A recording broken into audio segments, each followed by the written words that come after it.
What's up, y'all? It's your host, Skit. Y'all know me as Sensei, aka I say thank you for clicking on this video. Make sure you leave a like, a comment, subscribe. We have so much to get into. I'd like to say thank you for the love of the last video. And it feels as if we can officially turn the chapter on this Oscar season. I know the Oscars was like 2 weeks by the time that you're seeing this video, but I do not care. I do not care.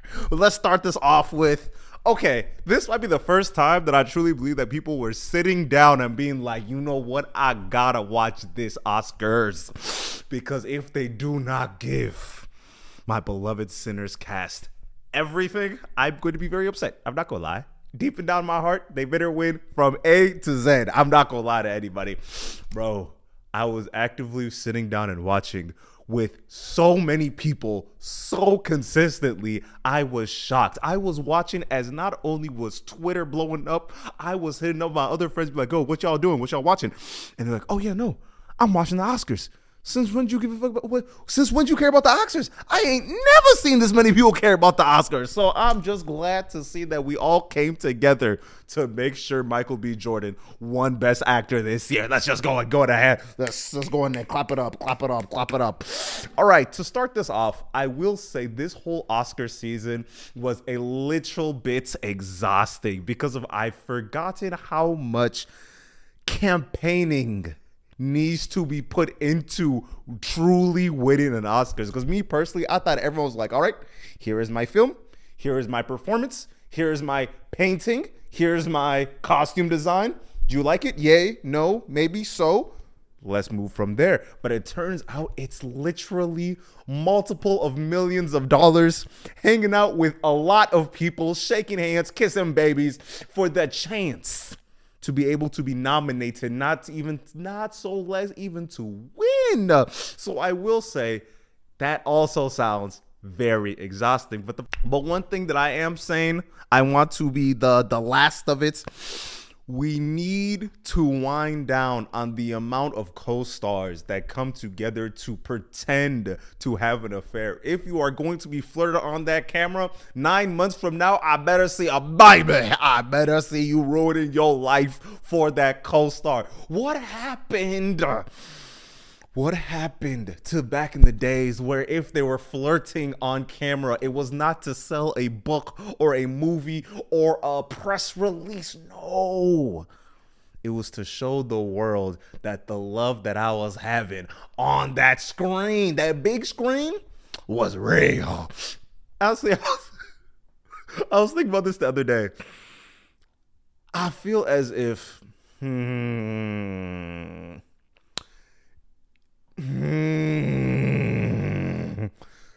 do folks get into these acting roles just to be misbehaving? Let's really talk about it. Let's really talk about it. Because why do you want to fuck your co-star so badly? And why does everybody need to know that you want to fuck your co-star? I remember when there was a really big debate about using, what was it, the intimacy coordinators, or using the dams to be protective and things of that nature. And then some actresses were like, you know what? I feel really comfortable. I feel like we don't even need to do it. First of all, I feel like we're opening a can of Pandora's boxes without realizing what we is asking for. Because what do you mean now it's optional? Let's not do this. Let's not ruin the moment. Because I'm watching them get down and dirty on that big IMAX screen, and you're telling me this was all part of marketing? You are actively trying to get the world to go watch that specific scene to make me try and watch this affair on my own time? You're ridiculous. You're ridiculous. But I will say, this year, the marketing, the connectivity, the amount of people that were going out their way to make content based off of these movies was fantastic. This has been a year of movies that were really fun, that were truly, really fun. I was surprised that we're going to have this many hitters so consistently throughout the year. Because guess what? Sinners was early in the year, and then we just got banger after banger after banger. So I'm liking it. I'm definitely liking it. One of the things I also noticed, one of the things I also noticed when it came to the Oscars specifically, there was a lot of internet celebrities that were flooding their way inside the Oscars. And I feel like there's been a consistent deterioration when it comes to journalism already, especially when we are coming into the entertainment industry, because of, do folks really want in-depth questions? Or are they just trying to see their favorite celebrities? Oh, wait, let me write that back. Let me take a step back. Or do they just want to see the people that they've been seeing on their phone ask these celebrities conversational points? Because guess what? They all homies. They all cool. They all know each other. It's nearly impossible, because even as it feels like there's this consistent looking down on people that are on the internet, of this like feeling like, well, your guys aren't really like that popular. We're still movie stars and you guys are still like on those like little phones, right? So where do you really compare to us? And guess what? There has been a systematic changing of the way that the internet has been able to infiltrate its way into the mainstream media, because of the amount of folks that are on the internet that have millions of supporters, people that are ride and dying. For example, watching Keith Lay. I'm not gonna lie, there's not too many like celebrities I would like to meet. He's definitely one of them. He's one that I would actually want to be like, you know what, tell me about yourself, baby. What you up to? But beyond the point. And it's so I will say I really liked the outfits. I liked how everyone was coming out to really show that they were one of the big dogs. I was liking Ryan Coogler's hair. Fantastic. Bro was putting musical notes in his braids. Honestly, I feel like I'm one of the lead innovators when it comes to putting some braids, trying to pull off something nice and tight. But I really need to step my game up and really put some magic on my head. Because of that, the ingenuity. And it's funny because I want to learn how to braid hair, because if I don't want to be taking my or more so I want to be able to braid my daughter's hair without it being a big thing. I need to be able to like know how to do that off rip, right? But I will say the amount of black folk that was at the Oscars this year, I was messing with it. It was cool. It touched somewhere deep in me. It was nice. All right, but I would like to talk about, let's hit some winners. Okay, one battle after another won Best Picture. And I really wanted to hate that selection, but I went and I rewatched it.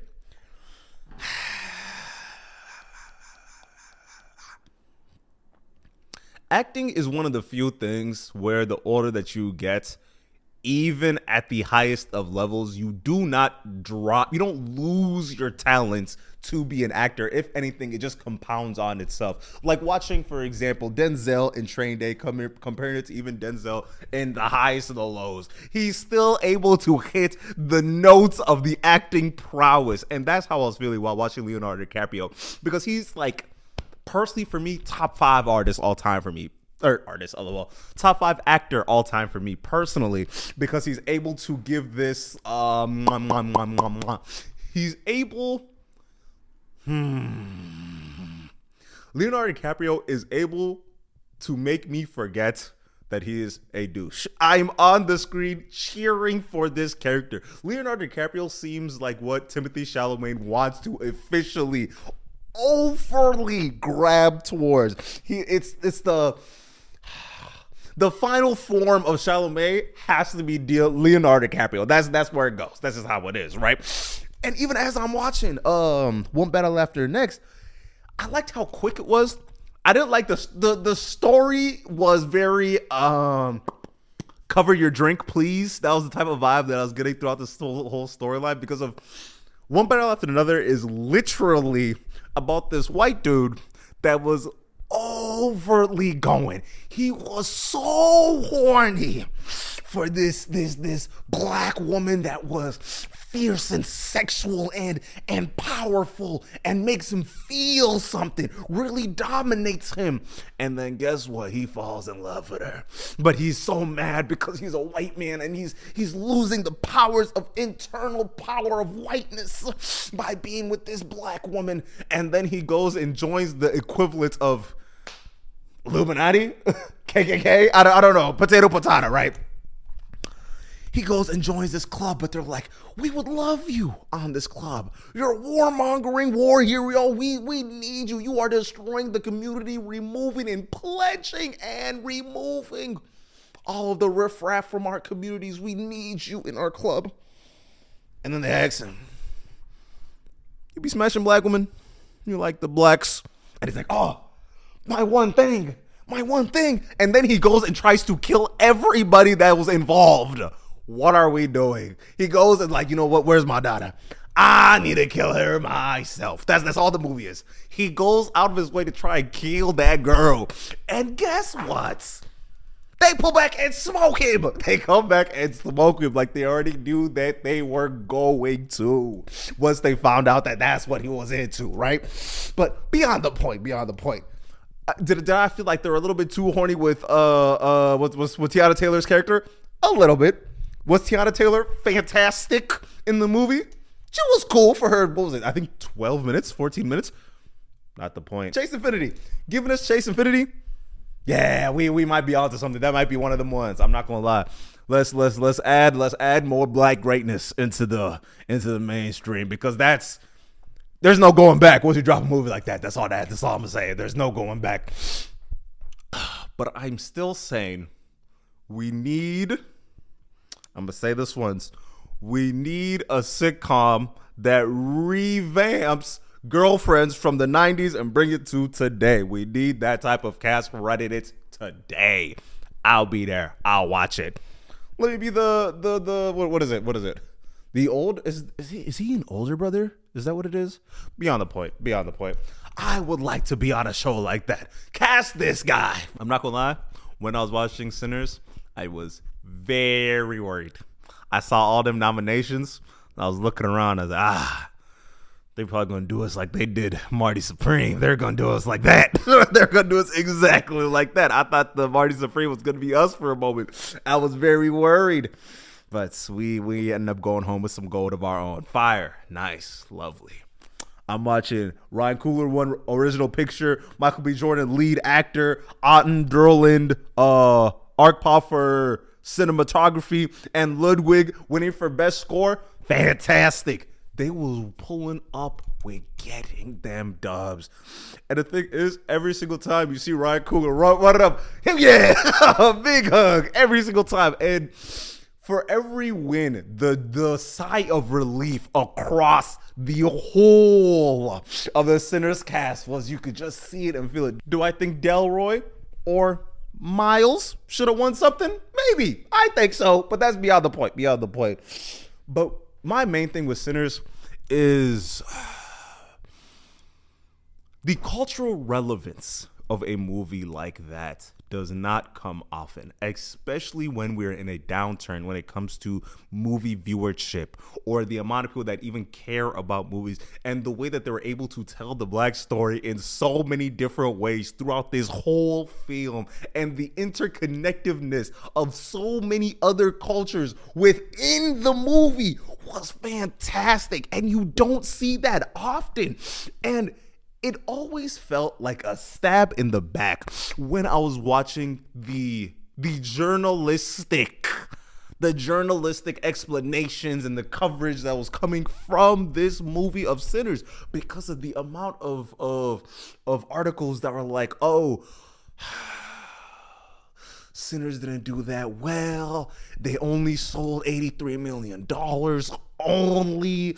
They fell short in the box office. It made less money its second week. Just going out of its way to undercut the greatness of this movie. I'm sitting here and I'm watching, and I'm recognizing, first of all, why are y'all trying to blackball Ryan Coogler? What are we doing? What are we actually doing?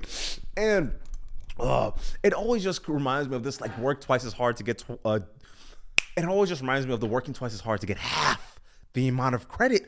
And it's infuriating when you are actively watching folks trying to downplay greatness, and the amount of critiques that I'm watching of it being literally summed down to, well, I think you just do not understand it. I think that's just what we're gonna be able to walk away from, because of being able to tie the cultural relevance of music and how it plays a part in the interconnectedness of everyone around you and the community at large, and watching how it will be taken if you do not protect it. And the way that they're able to also mentioning the church and adding up different races and setting up the fact that the communal effort to help one another might be the only thing that will save you when everybody is actively trying to take. One of the things that I was peeping while watching, you know what? I watched Oscars for Sinners, so we're gonna sit here and talk about Sinners. I'm so sorry. But beyond that, next point that I was having, Michael B. Jordan. You're that guy. I'm so sorry. You are. I'm so sorry that anybody ever doubted you. And honestly, watching when they called him up to win it all, to win the big one, win that big Oscar for lead actor, the surprise and the shock. He looked like he was actively holding himself back from trying to scream and cheer, because deep down in your heart, you know that they were going to pass you up, even though that you objectively had the best role, had the best performance of everybody that you were going against. To sit there and truly take the moment to be like, you know what? I made it. And then he gets on that stage, and the only thing that he does is deflect. He says, shouts out everybody. Shouts out Coogler. Shouts out the cast. Shouts out everyone that was nominated. Everybody else deserved it even more than I did. I'm just happy that I'm able to stand up here and actually win it. He's better than me. He's better than me. Don't let me win anything real. The world gonna know. You all gonna see it. Jumping up and down, pointing at people, grabbing them by their shirt, shaking a baby. I'm gonna let the world know. And as I was watching, I don't know how he wouldn't have won it. I'm not gonna lie to you, because we could talk about the groundswell of people that were writing for him. We could talk about the fact that he was two different characters, and it's not like what, because keep in mind, this was the year of the clone, right? No. This was the year of the double role type of thing, where an actor would play two different people. And when you're watching Sinners, you actively feel like they're two separate characters. You go there and you forget that it's the same guy that you are watching, because of bros talking about stuff like, yeah, I changed my smile. My shoes were a full-size short, so I'm able to be high on my toes. What are we talking about? What's going on? I'm changing my accent. I'm changing my back. I'm standing different. My tremor is different. What are we even talking about? How is that even for a conversation? But I will say, I will not let the world try and sit here and act like they knew that he was going to win.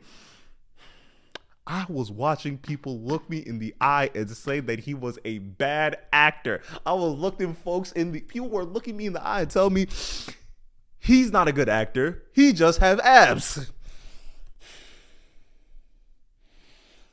Oy.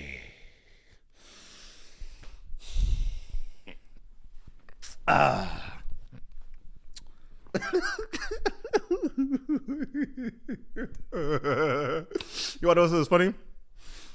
I was one of those guys starting out, right? I definitely did not think that he was the greatest of actors. I didn't think he had that much range.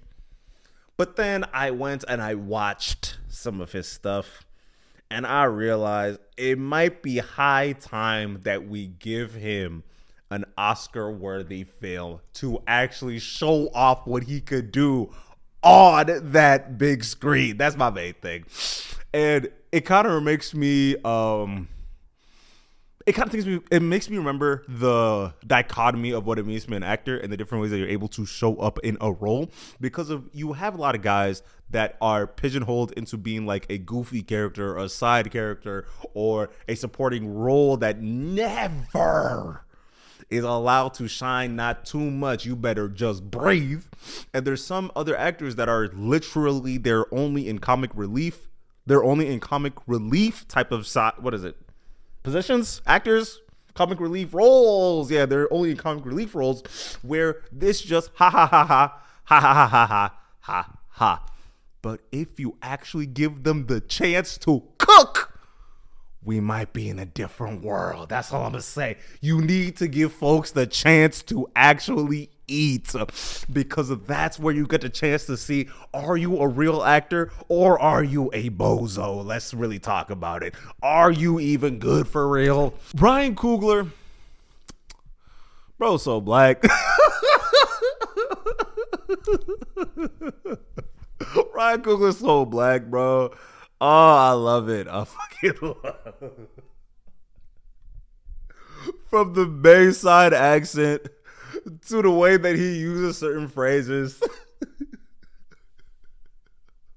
even to the, you know, I'm gonna talk about. All I'm gonna say is, I'm so glad he put down that football. I cannot lie to you, because we have far too many black men that are out here destroying their brains when they should be doing something creative. Paint me a picture. Don't throw your head on the ground. What are we doing? What are we doing?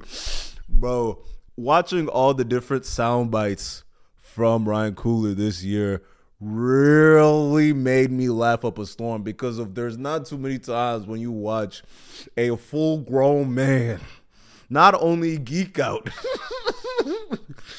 but say the most introspective things in a way that you never knew you were going to hear them, and that is what I love. But I'm gonna hit on this point real quick and then I'll move on from the some sinners. I'm so glad that this movie did as well as it did, because of you are not allowed at all to fail when you are a black person inside this game. Because guess what? If Sinners would not have made its money back, Ryan Coogler might not never direct none ever again. If Michael B. Jordan fell on his face for this role, if he wasn't able to truly bring the folks out to go watch him, this might be his last hurrah. He might go back to doing Madea movies. This is one of them ones where he needed to lock in, or less he might just go right back to doing them Madden games, to doing 2K, doing other types of acting, because once you flop, you might just be flopped for good. They ain't never putting $100 million in your pocket ever again. So, fire. And then when he swung by In and Out, that was a great victory lap in my opinion. Just the best burger with the best actor, just chilling with the fans. Nothing crazy, just chill. A very calm suit. He didn't even do too much on the suit. He let the fit really sit on him. So I said that's one of them ones. So, all right. Ooh, I will say, somebody mentioned that there should be a new category where it comes to new actors. I want to get involved with that. I love to get involved with that. Miles Canton, I need to see like FOMO. I need like FOMO movies from you. Damson, please lock it.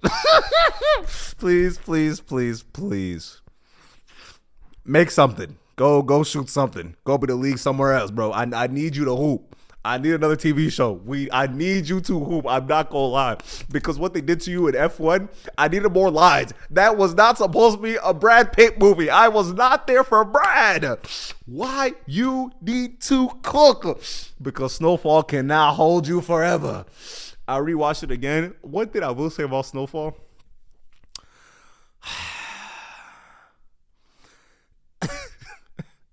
I might be very easily convinced, but I was watching Snowfall like last year, and I was like, you know what? No more lineups. Let me just get this mini fro. No more lineups, and I will never get a taper again. That's what I was thinking in my head. But everyone needs to lock in. Chase Infinity, you're gonna do great things. That's gonna be one of them ones. Then I get high. Whoa, then I get high. So, have y'all been keeping up with Afro Man? Or have y'all been keeping up with Afro Man's trial? And I'm about to tell you, so much has been going on with Afro Man recently, and he has finally came out victorious after multiple years of being denigrated and having his home assaulted. He finally found his way back into the mainstream media where he belongs, because guess what? You cannot keep a star down. As of March 2026, the jury has cleared Afro Man of defamation and privacy invasion claims brought by the Ohio Sheriff's Department. This lawsuit, okay, so much happened. But before we even get to that, let me explain who Afro Man is.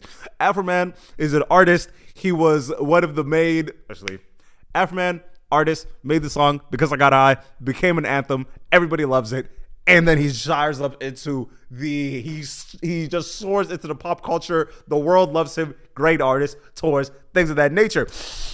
And the reason why all this happened is because of, all right. So, Afro Man lived next to a police informant. He goes and calls Ohio Police Department. He's like, hey.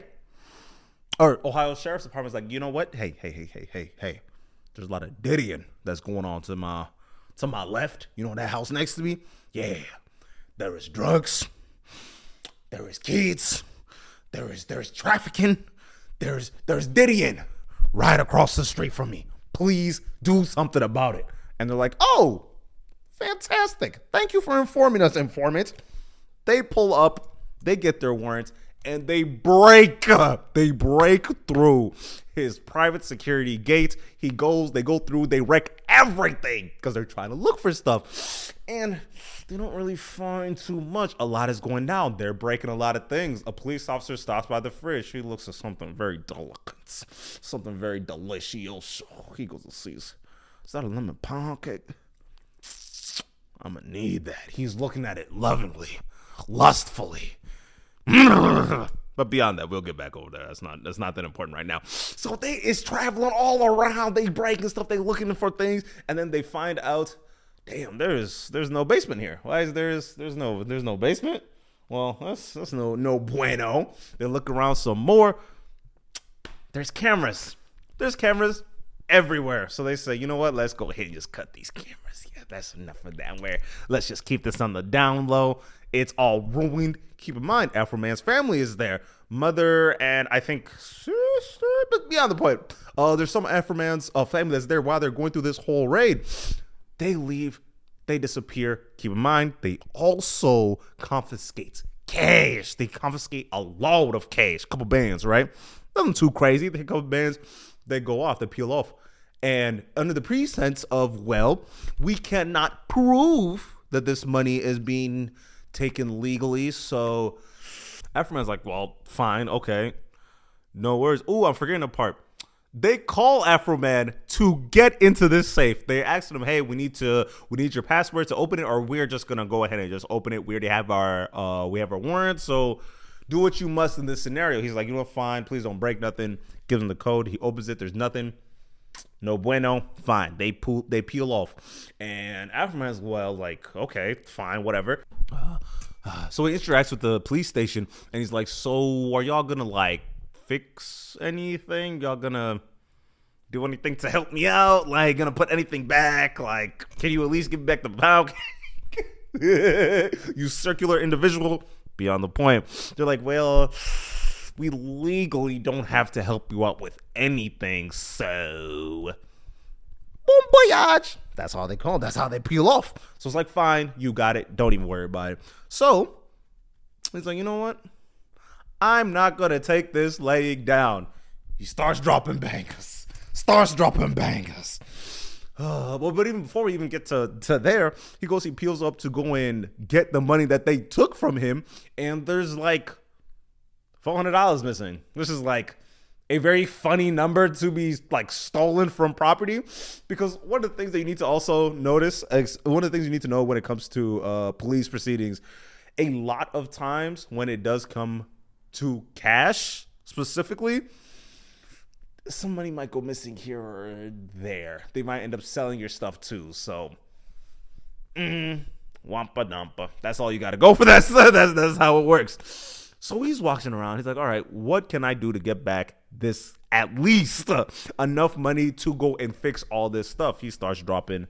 So he's like, what can I do to at least try and make some money back from this whole event? Because right now I'm only seeing this as a major headache that I want to move on from. What can I do? He looks around and he's like, you know what? They gonna hear about this. The world gonna hear about this. Drops the banger, start dropping song after song. He starts dropping banger after banger after banger, and he starts going viral everywhere. Instagram, YouTube, TikTok, Twitter, Facebook. Everybody's seeing it. Everybody's sharing it. And he's literally just begins to make some satirical music about the proceedings of this court. Now, he starts making satirical songs about what happened to his home and his family. And guess what? He has video proof too. It gets to the point where he starts making some claims. And some of these songs, he's talking about how he smashed this dude's wife. He's talking about how this guy is talking about how this guy's a drug addict. He starts talking about how this guy's doing this and with some proof, nothing too crazy, nothing too ridiculous. So it becomes this whole, it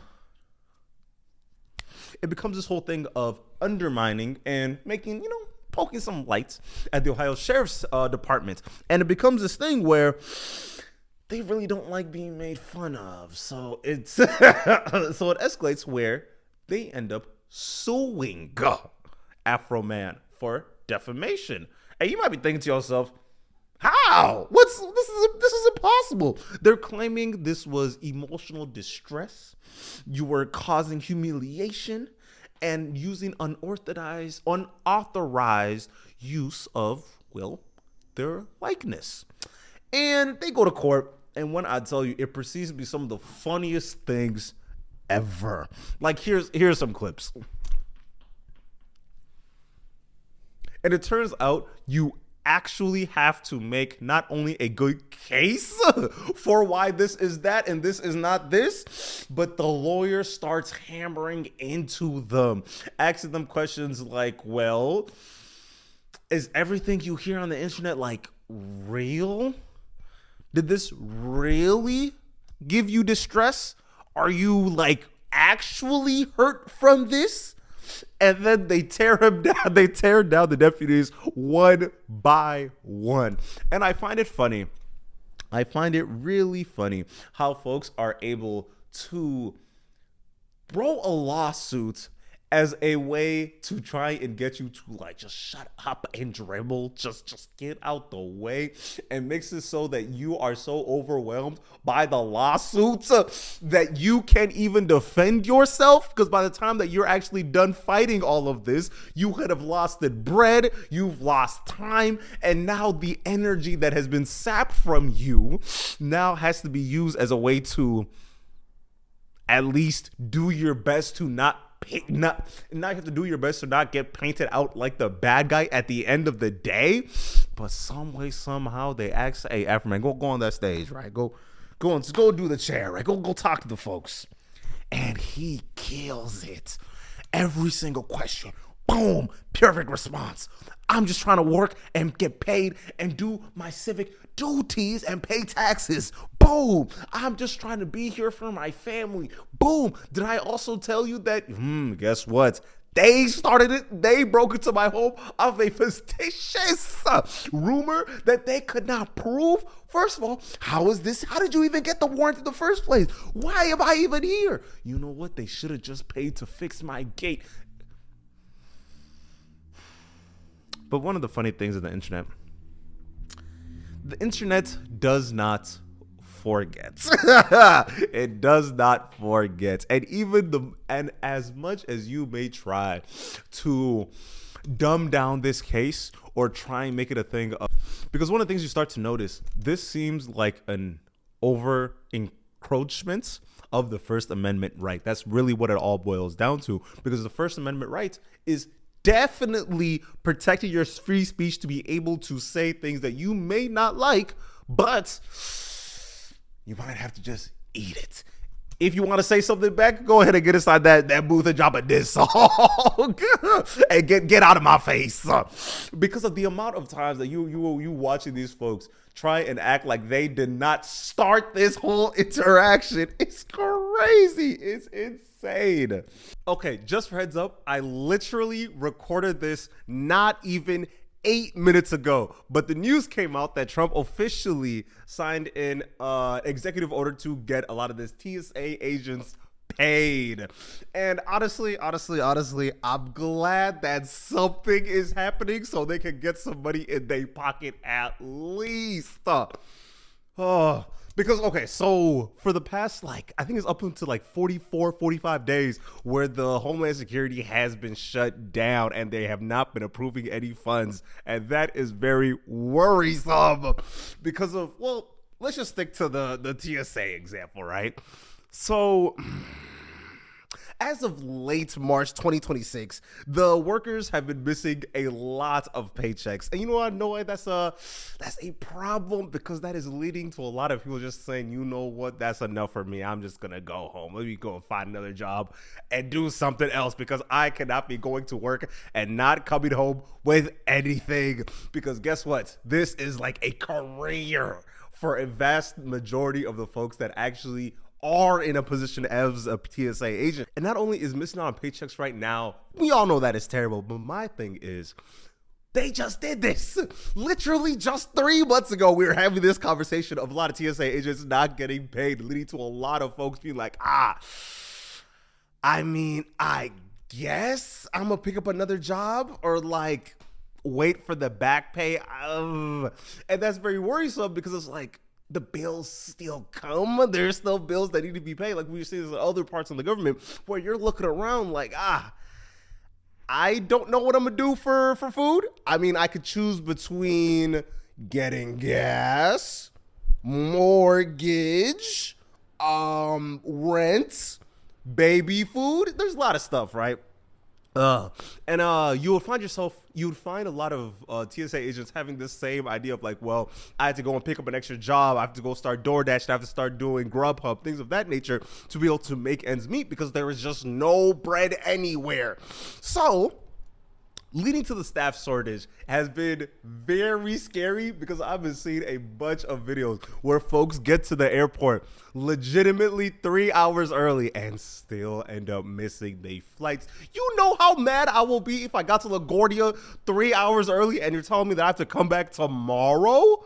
And as hundreds of TSA agents just call in sick or just say, I'm going to find a whole nother career, we find this slowing down our airports. And I was talking to my homeboy about this. I'm like, this would be a very sweet time to get their lick back. That's what I'm saying. We look really touchable. Have you seen those clips where it's legitimately 400 people are just in a standstill line? I'm seeing people that do TSA pre-check that's like, yeah, brother, I still gotta wait with y'all. That's crazy. But my thing is, not recently, coming up, I'm getting a chance to, travel, be a hot boy, hit the gym. I've been setting myself to look very scrumptious outside in the sun. And that means I'm going to need an airport sooner than later. So I'm hoping all this just goes ahead and just winds down, because I personally do not want to have to deal with pulling up 4 hours early for the chance to get out the country. This is ridiculous. And I find it hilarious because of this has been going through Congress for a couple times now, where part of Congress is like, yeah, no, we're not approving no bill to pay nobody. This is a waste of money. Some other folks are saying we need to make sure to get this done for our security, on and on. And then Delta's like, you know what? y'all figure it out, or y'all politicians just gonna have to fly with every nobody. The rest of y'all nobodies, y'all are going to sit with them. That's all. That's the only thing I can deal with. That's the only thing I can give you. And it's funny how that was the thing that went and pushed the conversation all the way to the front. Like, all right, let's get this. We gotta get this work. We gotta figure this out.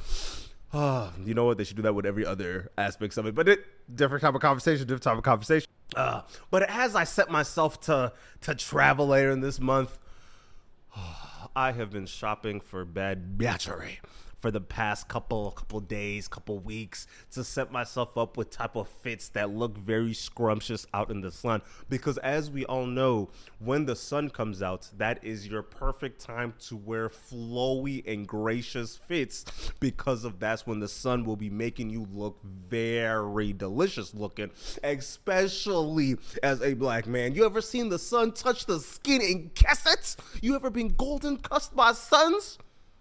Golden touch. I don't even know what I'm talking about. So recently I've been shopping, right? And there's been a couple places that I've been looking for. I've been going to a couple of antique shops. I've been going to a couple of thrift stores, wailing out the guidelines to see how dripped out I can get, see what will be in my favor to be looking good, right?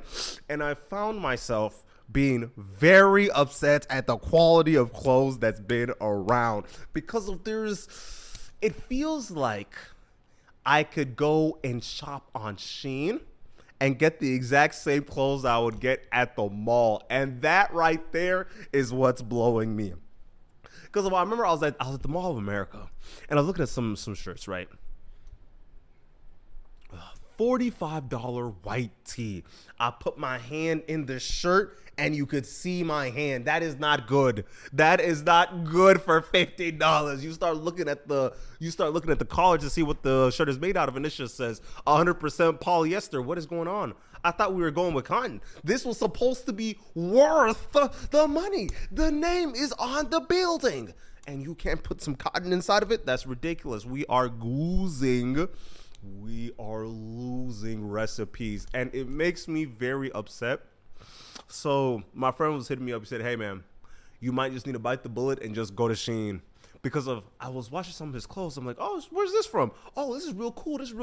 And you know when someone tells you where it's from, and then you just gotta just hold it, like, I have been tricked. You see someone post a fantastic meal, and then it just finds out that it's just like a McDonald's, like a big burger or something like that. They went to Arby's and you thought it would look good, and now you have to admit that you thought that Arby's looked good. Yeah, we are all in the same boat.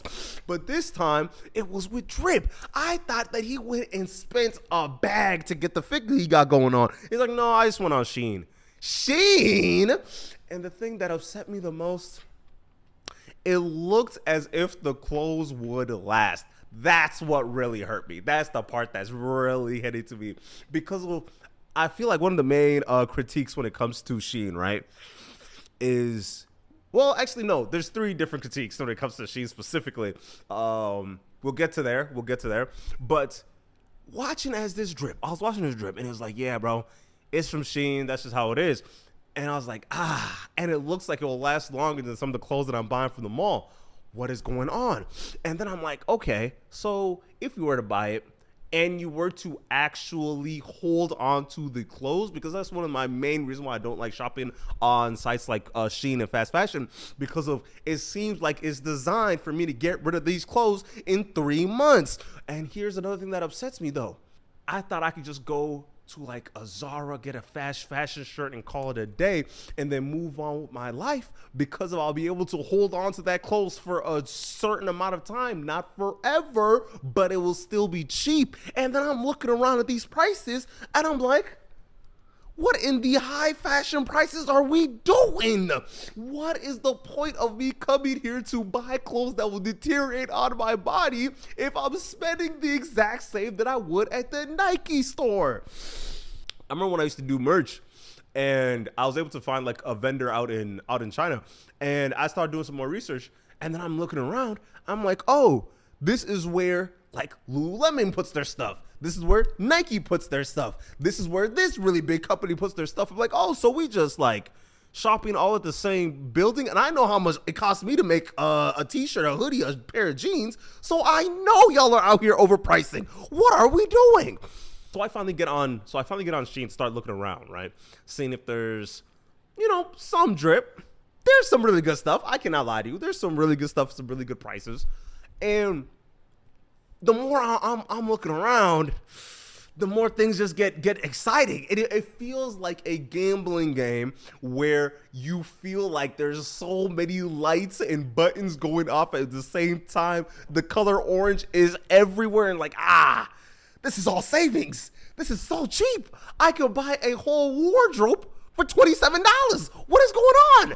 You start thinking to yourself, dang, do I do it? Should I do it?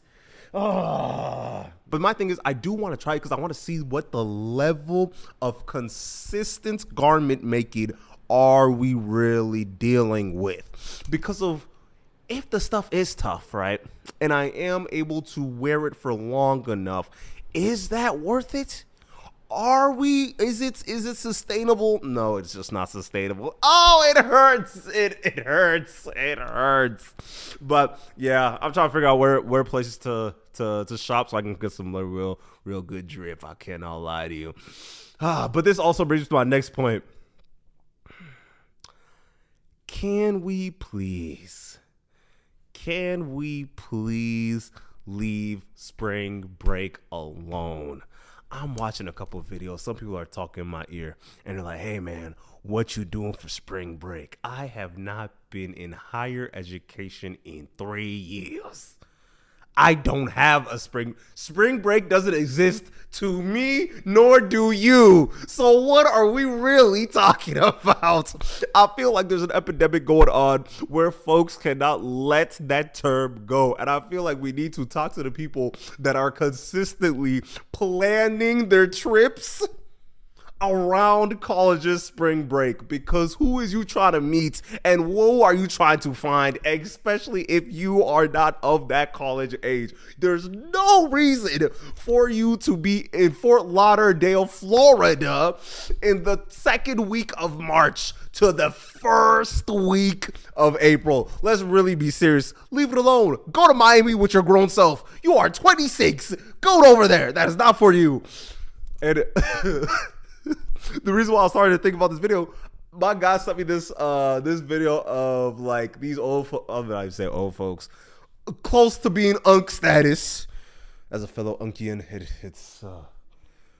I feel like a Viltrumite when folks call me an unk. But beyond the point, I see this video about some Houston folks, and they was spending 10 bands for a table at a club. $10,000. And the reason why I'm more than shocked, I'm appalled of this whole scenario, $10,000 can take you to Vietnam and live like a king for 2 months. You will have a mega mansion, have food delivery services, have a chef, has a personal driver, and armed security for 2 whole months is what $10,000 will get you. But you want to stake in the United States with 10 bigots? What are we going for? But then again, you know what? Hold on. Before I even move off to that, I feel like that's where the trickery is really falling in, because of you. If you are willing and if you are able to spend that much bread to get yourself a table, there might be a chance that you are too grown to recognize that pricing is absolutely redonkulous on multiple levels. I'm sitting back and I'm trying to figure out, because my thing is, I'm thinking about when I was in college, right? And there was some bread. I was able to scrounge up some bread. I was making some dough on some paper.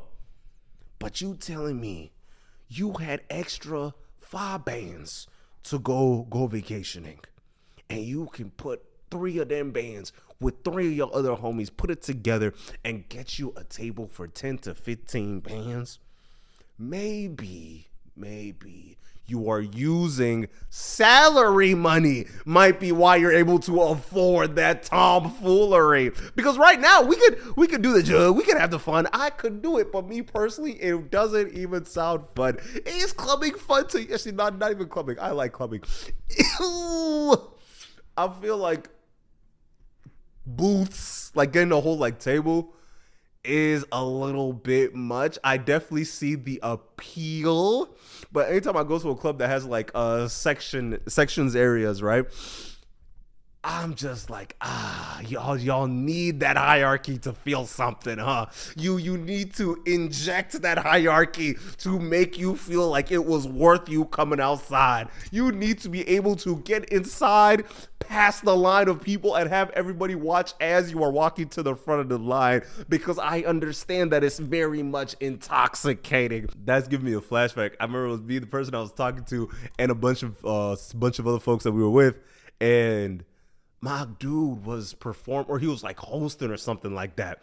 And we get to the line, we get to the establishment.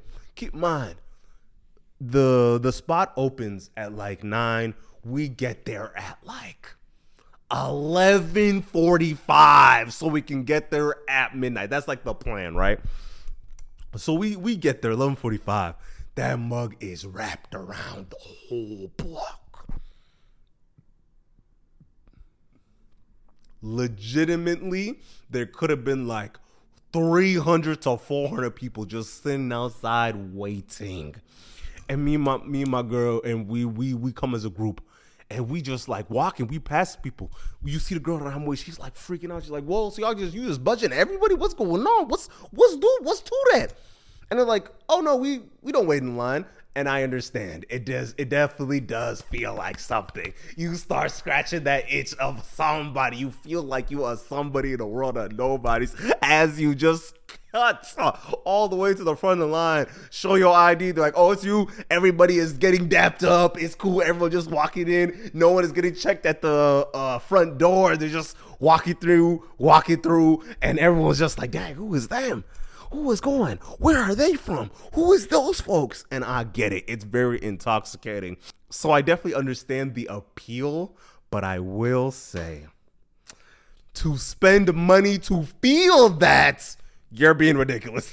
You are the bad guy. That's all I'm going to say about that scenario. You are the bad guy.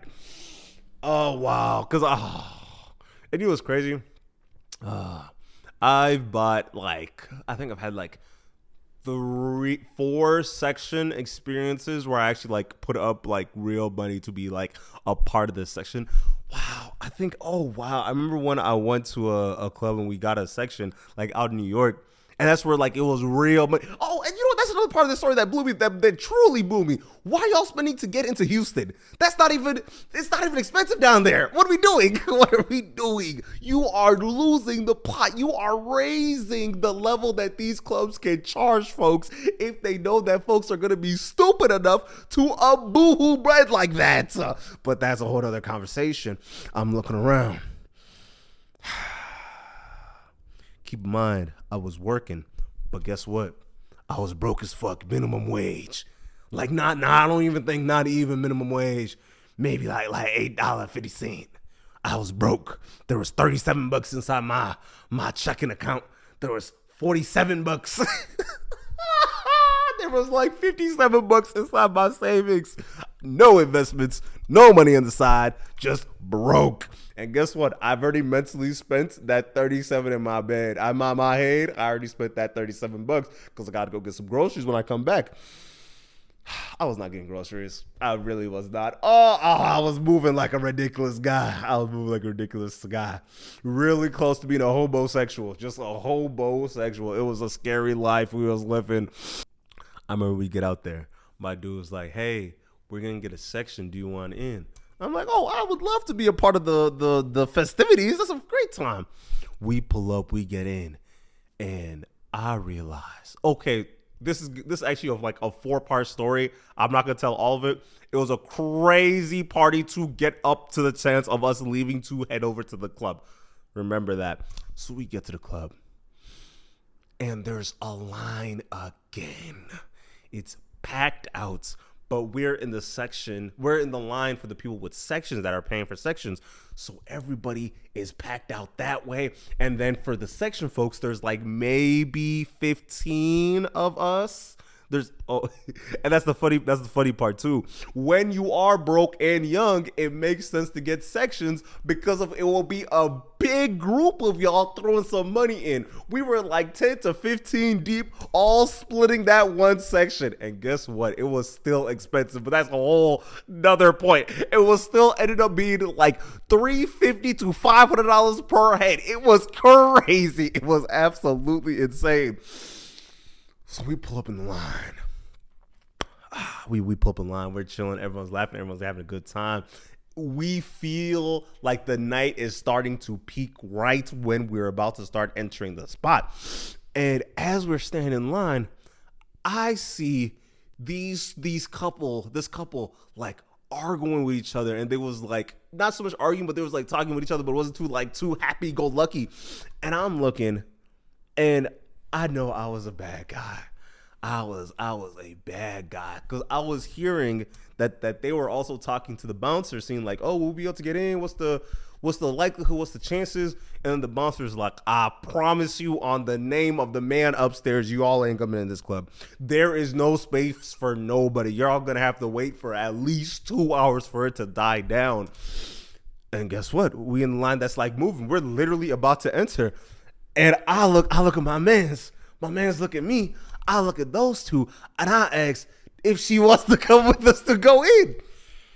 Was I a bad guy? I was a terrible guy. That was a terrible move, because guess what? I was also broke. I knew I was broke in my mind.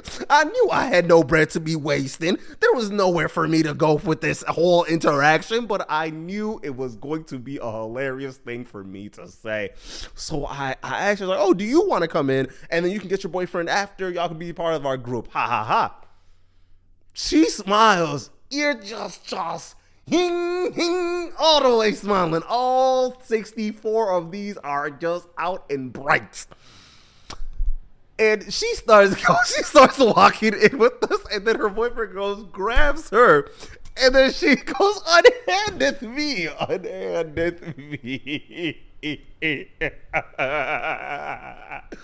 Oh wow.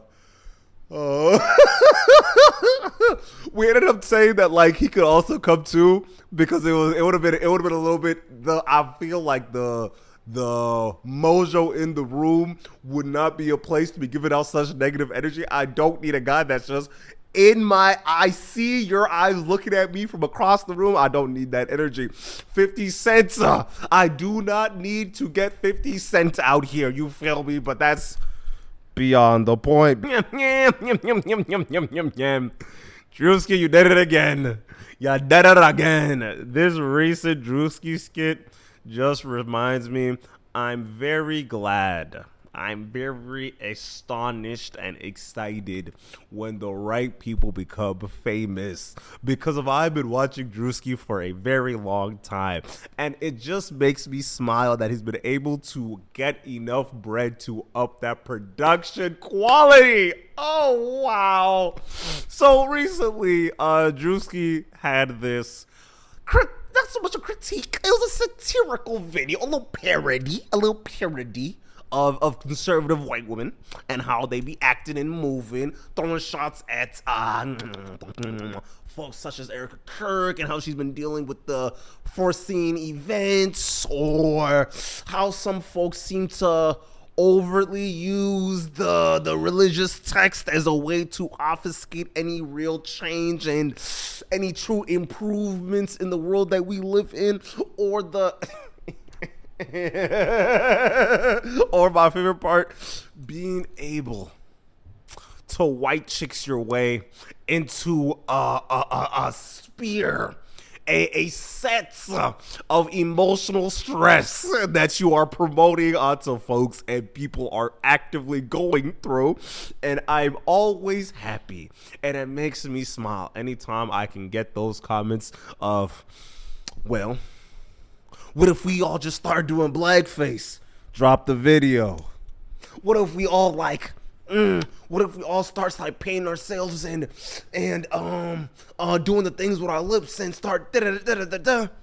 Well, if you're funny, and the problem is a lot of y'all are just not. So if you want to cook, go and cook. Enjoy yourself. Go enjoy.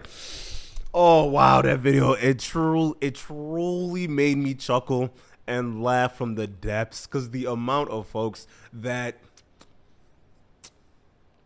you ever see a video that you don't recognize who it is until you're like halfway through the video. Because when I tell you, I still need to figure out who is his makeup artist that is still able to pull up and cook like this. Because of I still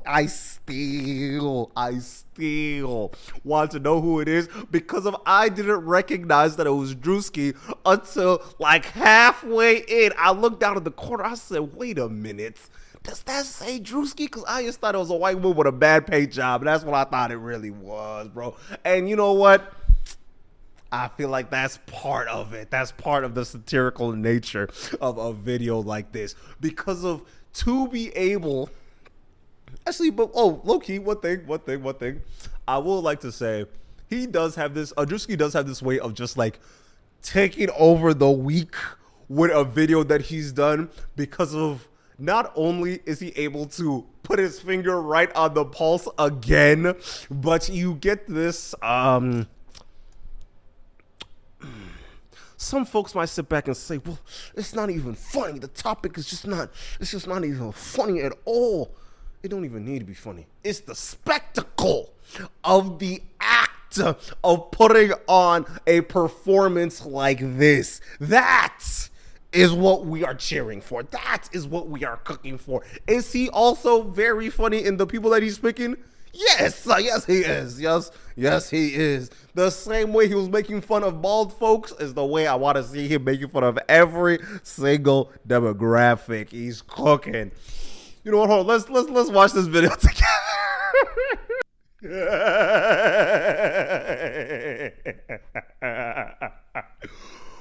Oh wow. Oh, I'm headache. And I always find it funny when somebody does not name a person, but everybody knows exactly who and what and how they are describing for the person that they are unsure. Actually, you know what? Scratch that. He never even said her name. Is there a lot of connective, interpersonal interaction? Yeah. Is there a lot of examples that might point all fingers towards a place? Maybe. Is there a couple people that might fit the narrative? Possibly. But did he actually say anybody's name? No. He just said white conservative woman. That's all. That's just white conservative woman. Looked up some of the clips that people were saying that he was referencing, right? For example, we have to protect our white men, our white young boys. We just have to protect them. I went and I actually found the clip it is referencing, and it's pretty close. I will say I do like his videos because it gives us a chance to peer into the cultural zeitgeist of the time, like a social media historian of if we might say the least. But I will say the fallback, the amount of folks that I'm watching. You know what? I'm not even gonna lie. I'm not watching like much of it. It's more so I randomly see some of the outrages that is on some media platforms such as Twitter, and I'm watching people talking about, well, this isn't funny. This is gross. This is gruesome. This is violence. Did you know that she is grieving? And then it's a one-to-one clip of the exact instance that he is referencing, but beyond the point. I will also mention there was some talk about was it real? I think it was Eric Kirk that actively posted, where she was like, well, if I were to wear blackface, well, would that be racist? Would that be wrong? If you want to pull up looking like Candace Owens and really get y'all ones off, go for it. We would love to see that on social media. We would love to watch you drop that drop. You'll drop it. If you want to drop it, go drop it. But yeah, no, I always find it funny how people can find one thing funny and one thing connective and one thing being so okay for people to do and the other people to be like, no, this is just gross. Because we actively just watched, bro, watching Trump drop the AI rendered images of Barack Obama and his wife, Michelle Obama, the former president and first lady. In my heart, I'm like, so are we just, we're just past the being racist. We're just being blatantly evil, trying to call somebody a monkey. The person that literally had your job, that's what we're going to. You know what? It's okay. It's okay. We'll move past. But I will say this. We will always remember internets. What's the next thing I want to say? Minnesota Timberwolves. I'm very excited for this NBA playoffs because we are on the brink of something real. As I'm speaking, the Minnesota Timberwolves are the 5th seed. And the first match is against the Nuggets. If all things stay the same, we can beat the Nuggets. Do you see what we did with the Suns? No Ant ending the game off. No Jaden McDaniels. We still beat them in overtime. We were down like, I think 19 points, come back, get the victory.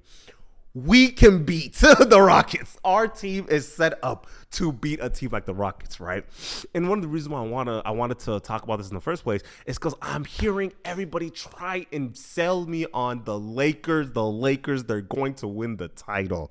They will have to beat us first because of not only the only problem that I am seeing right now, we are facing a lot of injuries on the roster. Like recently, Jaden McDaniels, he's a very week-to-week player due to the injury that he sustained while playing against the Houston Rockets a couple nights ago. And Anthony Edwards has been down for a while with, I think, a hammy. I think it might be a hammy injury, right? A hamstring pull. But he comes back, I think, this week. He's coming back this week.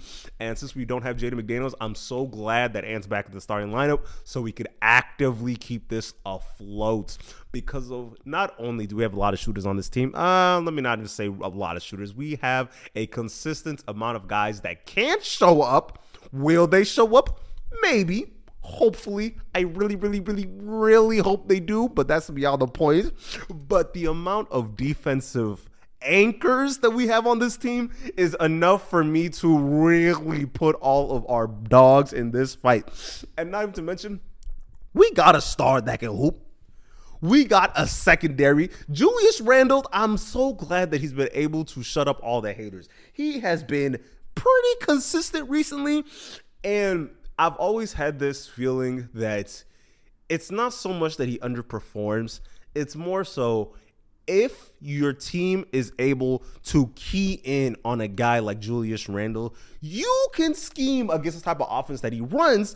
It's more so, would that make sense in the grand scheme of the Minnesota Timberwolves roster at large? Because we have a lot of offensive veils. And the fact that we're able to hold on to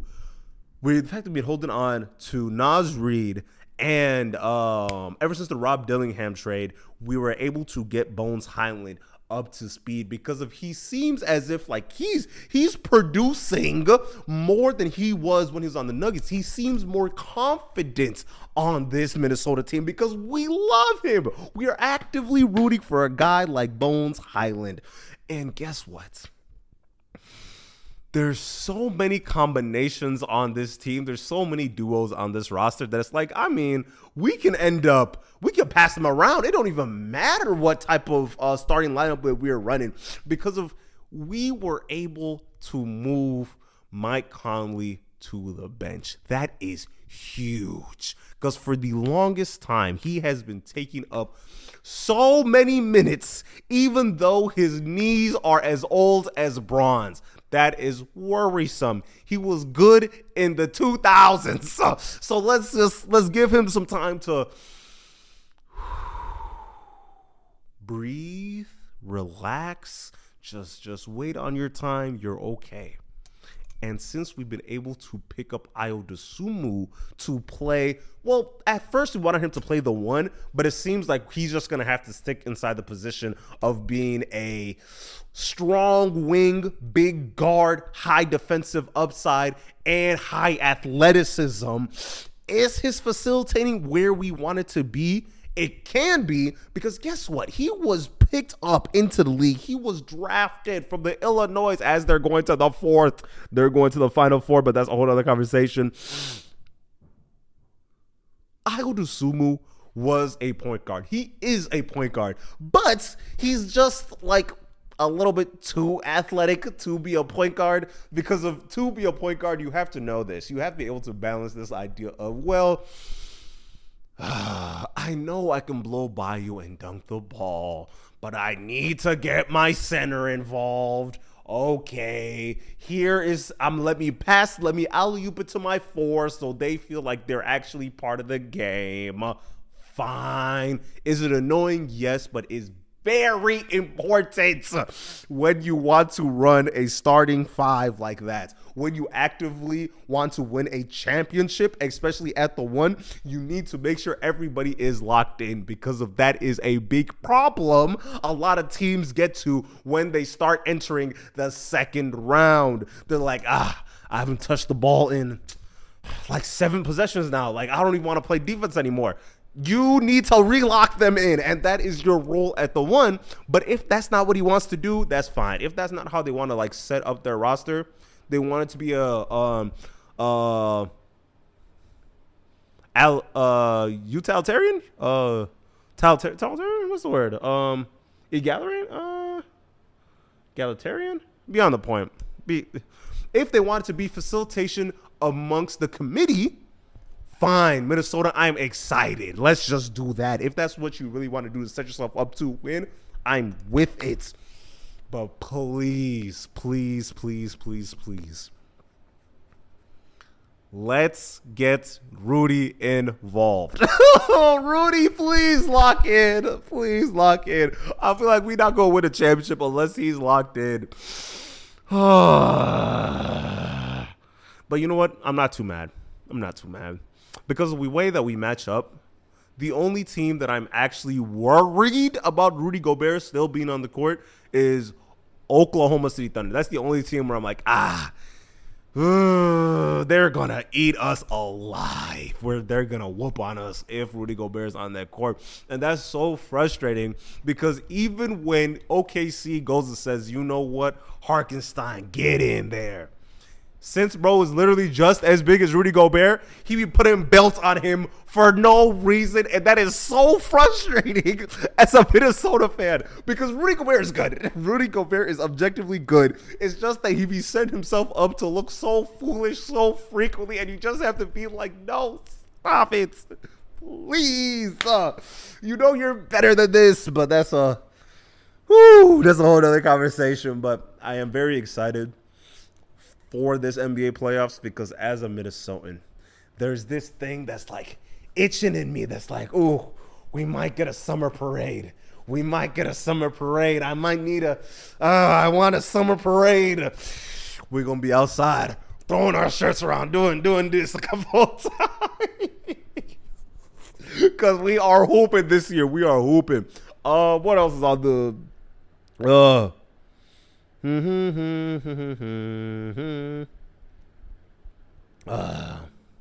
Have y'all been watching Invincible?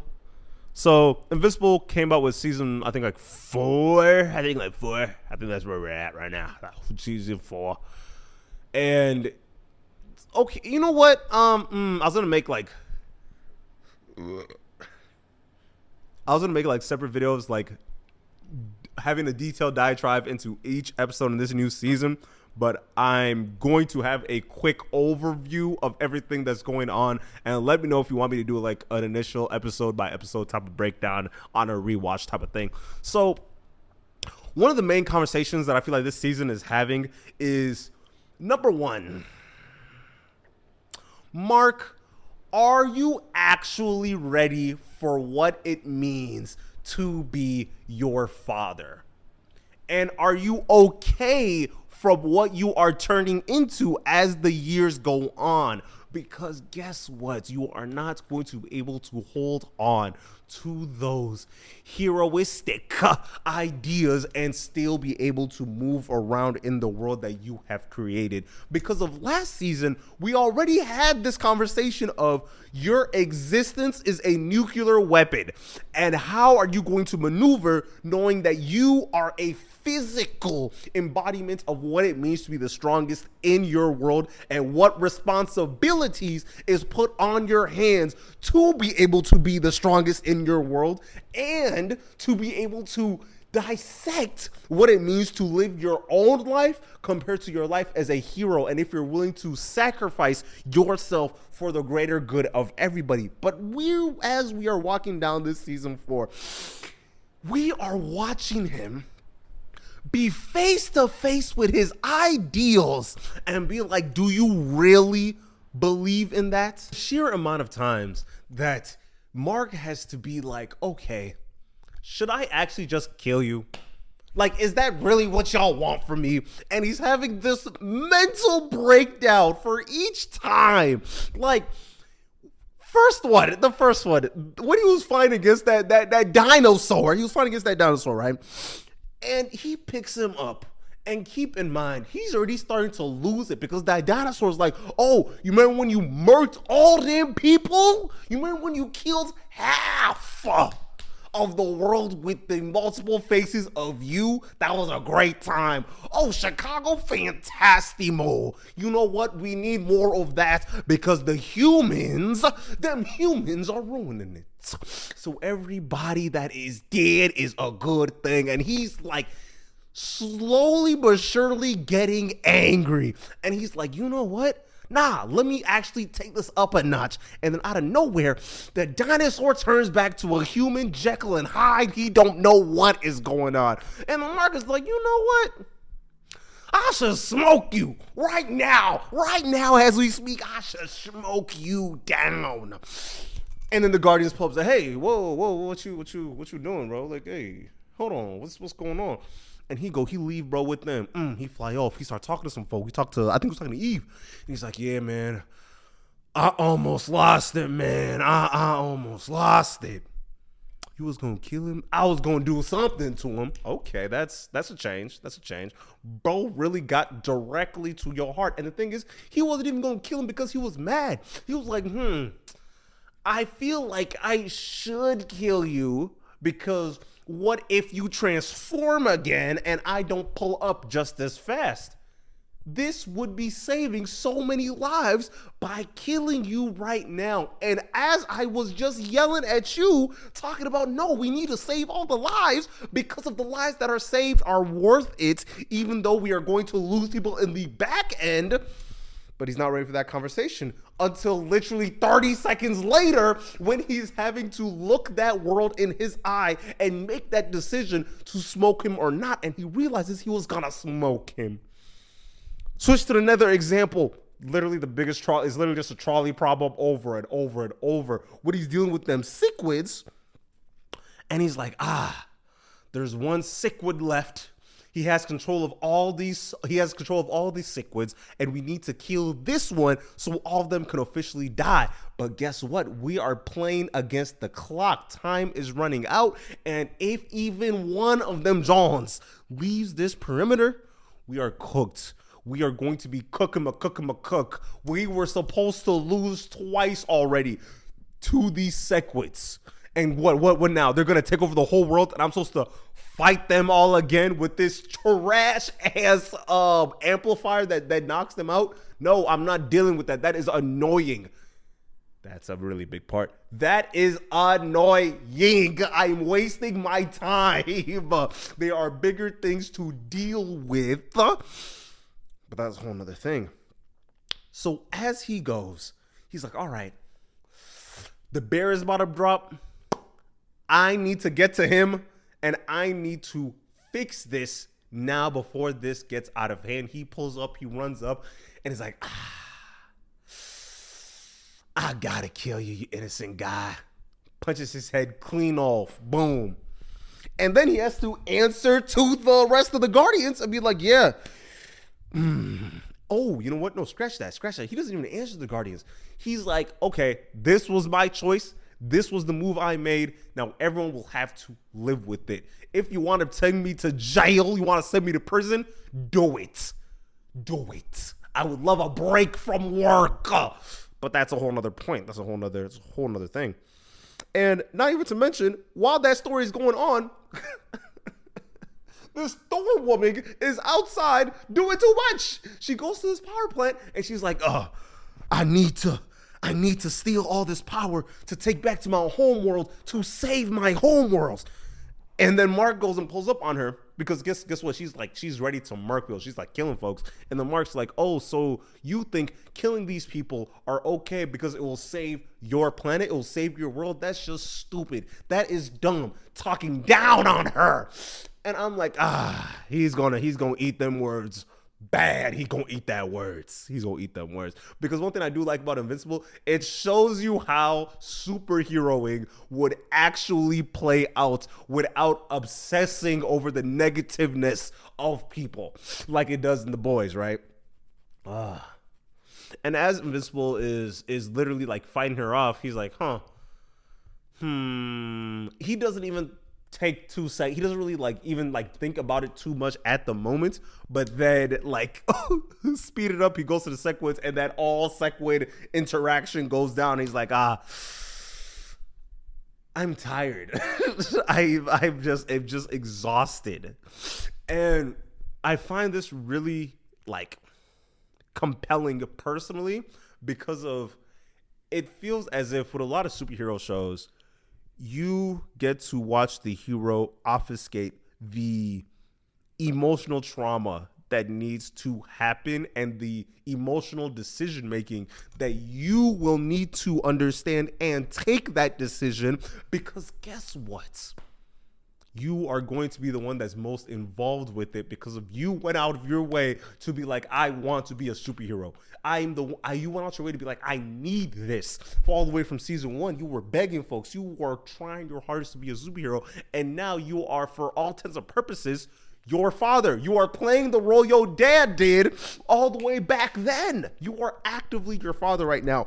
And we get it back. We can talk about the mental hole that is going through on his mind on another episode, because of not only is he scared that he's becoming his dad, he seems like it's getting to him how much work that he has to do to live up to what his dad was to. Not only is he getting depressed by how much pressure and work has to do to accomplish being a hero, but you were watching as it is beating him down that not only is he turning into his father in the way that he is becoming more violent, but he's also having to play the role that his father did throughout his life. And he was able to do that with a straight face, even though he knew that he was the only line of defense for the world. So yeah, no, it's been great watching Mark just have a depressing story after another depressing story after another depressing story. But yeah, leave a like, comment, subscribe, and I love doing these videos. Thank y'all very much for the love and support. We out.